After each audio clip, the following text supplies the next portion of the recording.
Welcome to the Kirana Podcast, a show about what you will find, what you will not find in the Cook Islands. And now here's your host, Chantal Napa.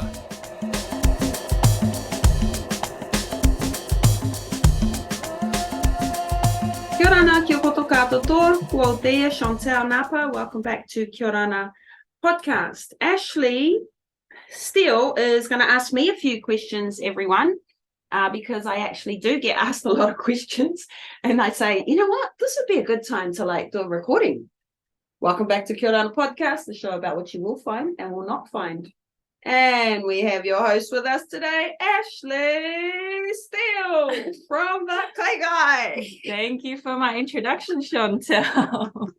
So we are sitting over here in Rarotonga on the Titikavika, Tikioki side of the island. We've got the beautiful fruits of Rarotonga across the road from us, the snorkeling spot. Yes. I'm sitting here just amazed by your office. And I was asking you so many questions about the history of this place and how long you've been here. Yes. You've had two girls. Yeah, one was in a cot in the corner there, and she's 14 now. That's incredible.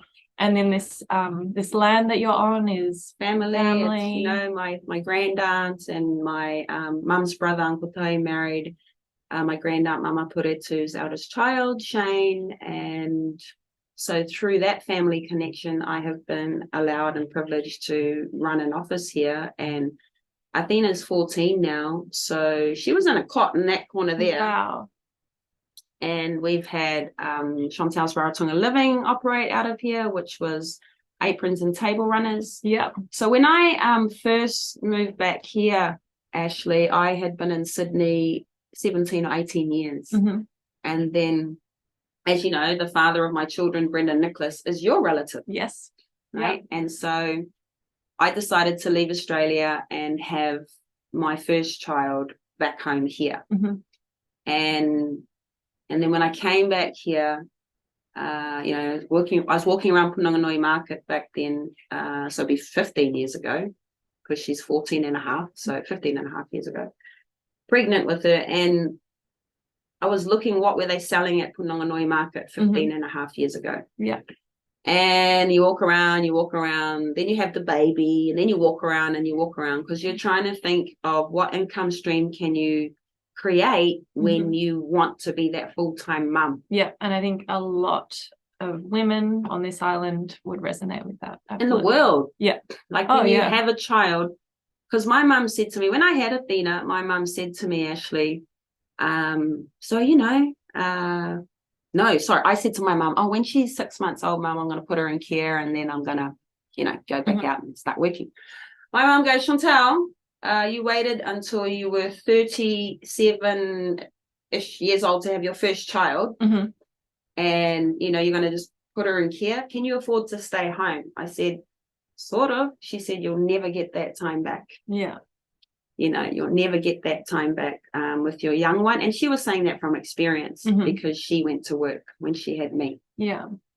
So what did you do? How did you make it work? Push the pram around Punanganui Market. Yeah. And then I said to my mum around about when Athena was 6 months old, okay, I got an idea.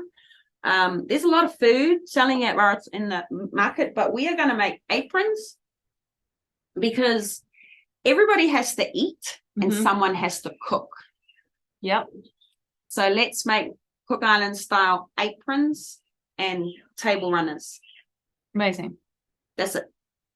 So then we were just saying on a Benina for 6 months, and on Athena's first birthday, because she was born 2009, so 2010, February, Athena's first birthday, we went to the market with these aprons, right? And that was interesting. How did it go? Well, we were like on the far side of the market at that time, where your truck is now. Oh, yeah. Yeah. Yeah. And my Auntie Dora, was she the first one? Yeah, she allowed me to use her one, Hut 48. Sure, yeah. Which is where her daughter is now, Gillian Evans. Oh, yes. So 13 years ago, my auntie allowed me to use that for a year just to sort of wet my feet in the market, right? Yeah. And it was like so far in the back end. Yeah, where all the permanent huts are. Yeah. This is going 13 years back. Yeah. And it was really, I was trying to think how to draw them out from the middle of the market to that laneway. Yeah. Because 13 years ago, actually, there wasn't really much going on up there. Right. So then I'm like, so I figure out, so I order about 30 mannequins. And I go to the market manager and I say, who was Alma at the time, and I say, I want to do a string from my hut down about 8 huts, and like the gingerbread man crumb thing, hang the 30 aprons up, right, across 6 empty huts. What an incredible idea. Across 6 empty huts.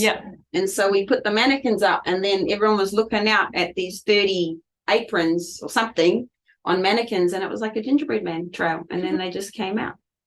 Wow. And because I was trained in sales, and then I have a lot of sales books that I always read, it wasn't, it was like when you go to sell something, Ashley, right, for example, like whatever you're selling, you gotta like, you don't go like, how are you, or whatever. If they're looking at, say, a table runner, Ashley, right, you're like, when you're looking at a table runner or the table runner or these table runners, which room in your house are you thinking of? Is it your living room? Is it your bedroom? Is it your kitchen? So what you're doing is you're taking it off the product, and you're asking you're asking the question, in your home, where were you thinking of placing this? Then they might say, actually, my bedroom. You go, okay, what colors are on the walls in your bedroom? Oh, they're blue. All right. So what colors is your sheet, your beds, your sheeting? So you're like coming down. So now you're talking about their wall colors, their bed, their bed covers, their this, their that, and the bedroom. And as they're doing that, you're removing, like, say you have 10 examples, and you go, not that one then, not that one then, and then you go, these 3. And then it's about their house. And so you've eliminated, but it's about their house. So those are your sales, and this is where you started from. Was in a market, selling aprons, table runners to these customers. And then here you are today with a podcast, broadcasting out across 11 channels, you said? 11 platforms. Spotify, Google, Chromecast, podcasts, Apple. So what a journey! Platforms. What a journey you must have been on to go from there to where you are today. And I first met you. Well, my first knowledge and interaction with your business was, I think we had some friends come over from Australia or New Zealand, and one of them wanted to go out fishing, and we Googled and we found your business, and then we personally booked through you. And I think that was the first time that I had any sort of interaction with you, and that would be years and years ago. But then I want to know how it brings you to here today. You've developed a website, the discount cards, you've got all sorts of great things going on. What sustains you today? And this, maybe more specifically, this podcast that we're doing here today, how do you keep it going? How does you mean like financially? Well, yeah. How or emotionally or mentally or financially is like, you've come from selling these aprons and, one product at a time. And then here you are doing a podcast, doing so many great things for so many other people. You're helping these tourists, you're helping these businesses, you're connecting those tourists with the business. And then here you are interviewing the locals, promoting their businesses. You've just done a fantastic, I think, of advertising our business. So personally, I'm so grateful for that. Thank you. But what do you get in return? Like, how does it work? So I've been asking this a lot, and this is, at the moment, this is the only project of mine that I make no money, and it brings me the most joy. Really? Interesting, eh? Wow. And one of my aunties in town, Auntie Martin, she goes, I don't understand. It doesn't make you money. Why do it? I think a lot of people on this island would have that mentality. Why do it? She said, and I said, well, talking, right? But then also there's the listening. And I go, the joy I get is I learn so much about every single person that ends up sitting in that seat opposite me. Mm.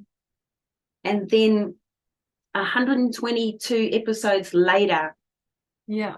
Ashley, I forget how much I know. Yeah. And then I can go back though. Oh, and when people ask me, oh, what do you know about? I go, guess what? Episode 87, Ashley Steele, she tells you herself. Yeah. And then you can feel her, you can hear her, you can, and then. So you're connecting the community. Yeah. And you're.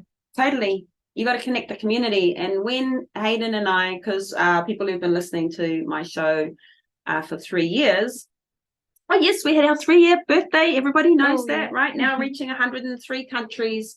I got 92 countries left to get the globe. Oh, congratulations. Thank you. 3 years.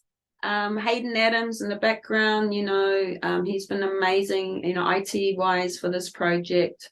And yeah, so at what point did Hayden come on board? And oh, that's a funny story. Yeah. So I went to Aitutaki in 2019, September, with Cherie Corbett Weston. She was a client.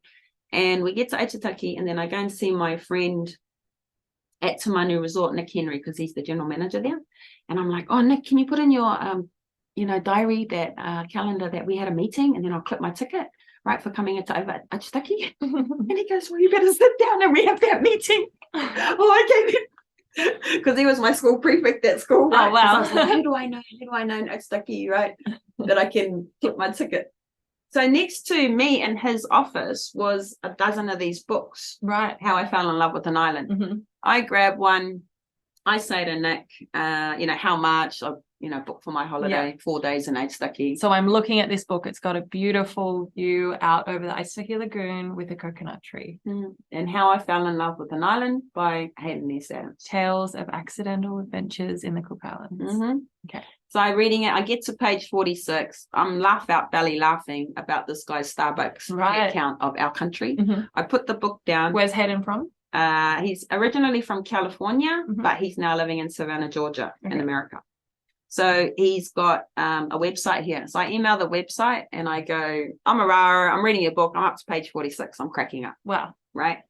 Cool. He responds, thank you so much. Next time I'm in Rarotonga, which is December, in 3 months' time, I'll call into your office and I'll say hello. Amazing. So he calls into the office in December 2019. Mm-hmm. We have a 15-minute conversation.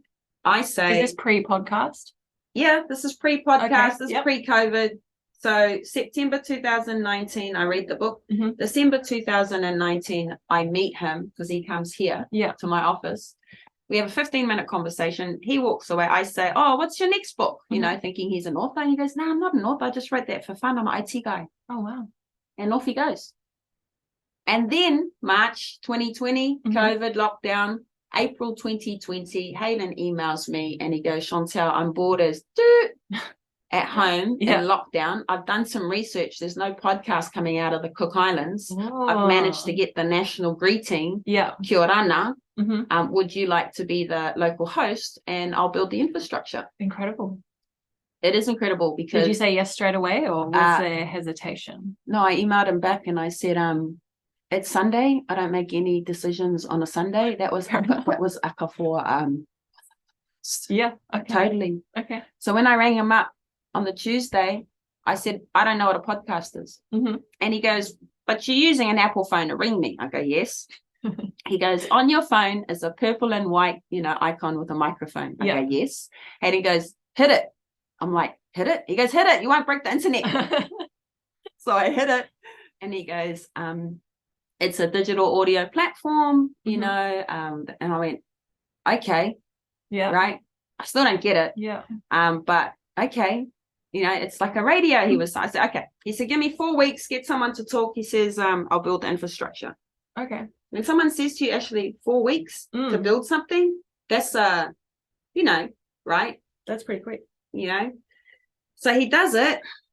And then I ummed and ahed my way, and I tried to get sponsorship Right. Okay. in 2020. Getting back to the root of my question. Yeah. How do you do it? Okay. And I tried to get sponsorship. Yeah. And how was that received over here? It was really, really difficult because they didn't know what a podcast was. Yeah.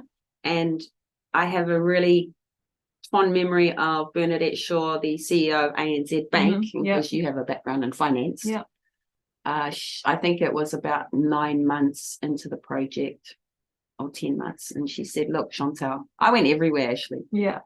And I was asking for $5,000 for 6 months. Mm-hmm. And then we would advertise the business at the beginning of the show. Welcome to the Kia Ora podcast, sponsored by the K Guy, Yeah.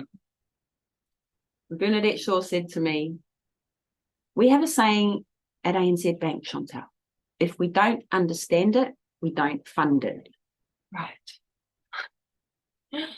And then I said to the CEO of ANZ, thank you for saying that to me.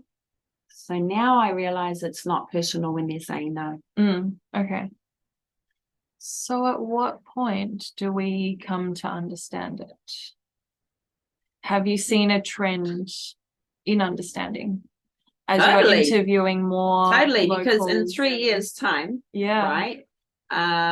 Like I was asked by the Chamber of Commerce last week to step in and speak to the year 13s at Te Reo College about marketing. And so Rebecca rang me the day before of the chamber, and she says, hey, Chantal, we got this, 45-minute chat, year 13 YES program youth enterprise scheme that they've got up here. The subject is marketing. And I said, yeah, I got this. Cool. All good. I'd never been in a classroom. Like, it was fantastic. Yeah. And you're a teacher. Yeah, teacher. love it. So last week, marketing, 45 minutes. Incredible. Right? Year 13s. I know. And I'm in my old high school. Yeah. So I go to Te Reo College and I'm so excited. And I go into the classroom and all these the youth looking at you. Hey, right. And how can you not be just so excited to see your youth? So, and it's a marketing chat, and I'm not a teacher, right? So I walk in and I go, am I in the correct classroom? And they're all like, we don't know. Yeah, right. And I'm going, this is marketing for year 13, is that right? And they're like, right. You're the teacher. Yeah, and they're like, and I go, okay. I said, do you know that we have all been marketing ourselves without even realizing it? So you know how in the Cook Islands, when we start in primary school and they all teach you to say, kia ora na tātou katoa, tōko ingoa ko, Athena Napa Nicholas, my family are the Nicholas, my grandmother is this, my grandfather is this, and they're like, yes. I said, so that's your first marketing. So true. I said, so you're already marketing. Yeah.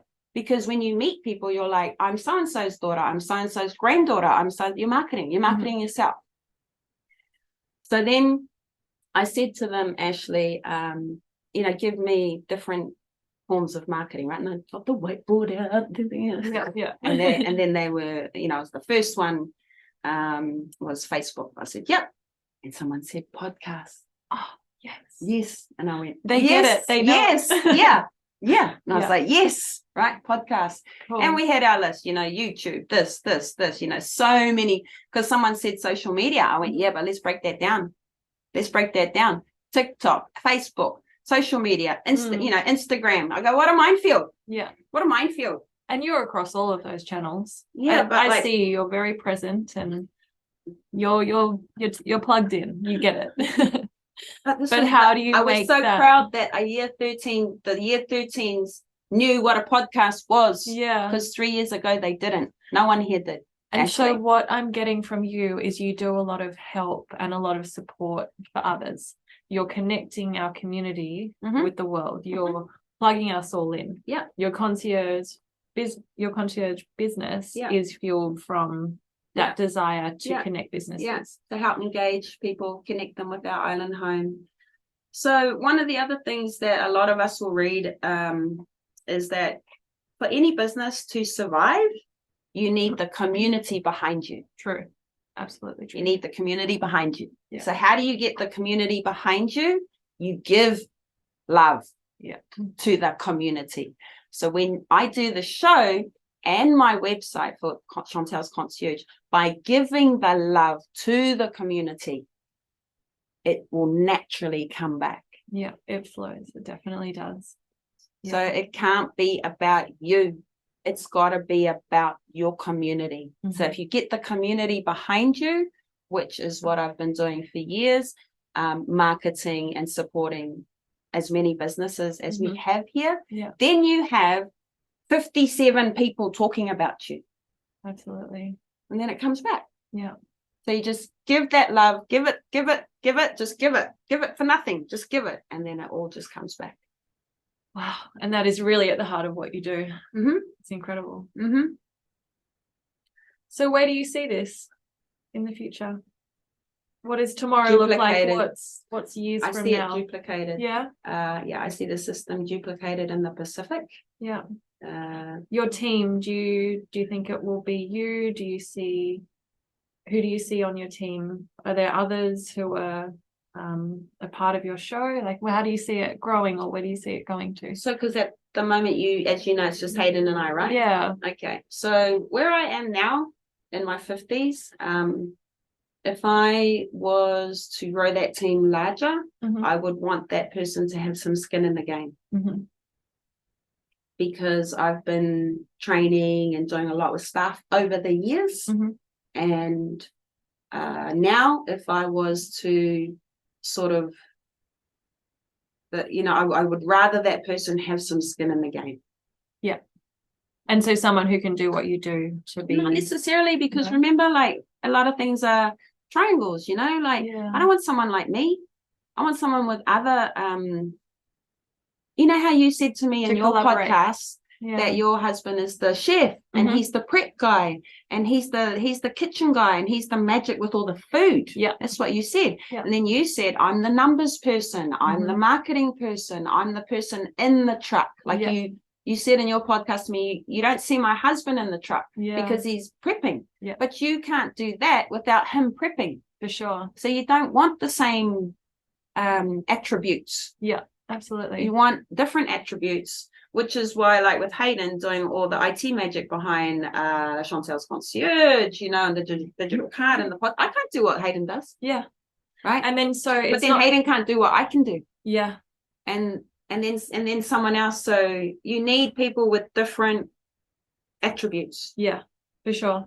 And so you've got the podcast going on, you've got your QR code and that links to the discount card. So it's not just about what we're doing today. You've got so many other projects. Yeah. You've got your signage, tell me more about how it all links together. Well, remember before you and I turned on the microphone today for your episode? Yes. And I pointed out that sign to you across the road. And I said, see that sign? Beautiful lagoon front. Across the road at Fruitsarara. And I said, do you see that sign over there, Ashley? It's 3 weeks old. I said, it's brand new.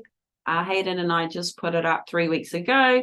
Very simple message on it. Save money in Rarotonga. Activities, tours, dining, and a QR code. Yeah. So I sat in my office here looking at the beautiful view and watching all the tourists across the road, Ashley, and no one scanned it in 3 weeks. Right? And so what did you do? I walked across the road because that's what market research does. Of course. So I walked across the road last week and I said to about 6 tourists over there, hi, my name's Chantal. That's my name on the building over there. Just doing some research. This is my new sign. It's been up 3 weeks. Can I ask you why you don't feel inclined to scan the QR code when I'm telling you can save money? So they're looking at the sign and they're like, no, we don't feel it. I go, okay, so what you're telling me is my message is wrong. Right. My message is wrong. And then I said, if I told you that behind that QR code was over 100 local businesses that you could call and have Google Maps to, would you scan it? She goes, yes. I went, there you go, my message is wrong. Right. So what is it? A brand new sign. What do you have to do? Oh yeah, so you just take the sticker off, right? And then you go back to the drawing board. And then you got to figure out your message. Right. And it's actually nothing to do with the digital card. So the message is more just like what I said. It's not about the product. It's not about the product. Yeah. No, it's about what it can do. So it's like If you knew there were over 100 businesses behind this QR code, would you scan it? Yeah. That's it. But it's not achievable for you to stand out there on the roadside and talk with everybody one-on-one, because that would be a great way for people to know. And so I'm trying to work on the catchphrase for it. But I noticed that your face has dropped off the sign. So the old signs from the back here have got your face on it. So he said, let's try and take your face off this sign, right? You know, and I said, but you need your face on there. What are you going to do? But I said, okay, let's try it. Yeah. Which is why we just printed 2 of them, you know, because my aim is to print 20 of them, put them on Rara. Yeah. I said, okay. So we took my face off it at the suggestion of Hayden. I think he was trying to take it away from me and just make it like a business thing. Yeah, you know, for sure. But what we've realized is in Rara, we're so small, 32 kilometers in circumference. You need a face behind that business. Yes. Yeah. And I think that's what our visitors look for, is that connection, the people who are here and how they lend themselves to these products and what's going on here. So I think you need your face back on there personally. I think so too. All right, Hayden, that's one for you. All right, so how do we tie this up? I'm definitely not an official host here, so I'm going to hand it back to Chantal, who I am interviewing today. So how we're going to finish it up here is, so you ask for what you need. I'm looking for a sponsor for Kia Ora Podcast. $5,000 gives you 6 months. And what you will get is at the beginning of the show where it says, welcome to Kia Ora Podcast, a show about what you will find and will not find in the Cook Islands. Sponsored by ANZ Bank. Sponsored by the Kai Guy. Sponsored by BCI Bank. Sponsored by CITC. I'm feeling a lot of pressure here. So anyone else out there who is ready and willing to sponsor this incredible initiative, there you go. Get in touch with Chantal. $5,000 for 6 months on the audio show. And I'll do a deal for you if you do the whole year, 12 months. Oh, have I got a deal for you? Do you hear Get that? in contact. Have I got a deal for you? Thank you, Ashley. Thank you, everybody. Noko ni ia mato aroa iatu kia koto kātotoa. Kia ora, may you live long. Airara means farewell. Kia manuia means good luck and good health. Thanks for being with me today. Thanks for being with Ashley today. Take care. Bye for now.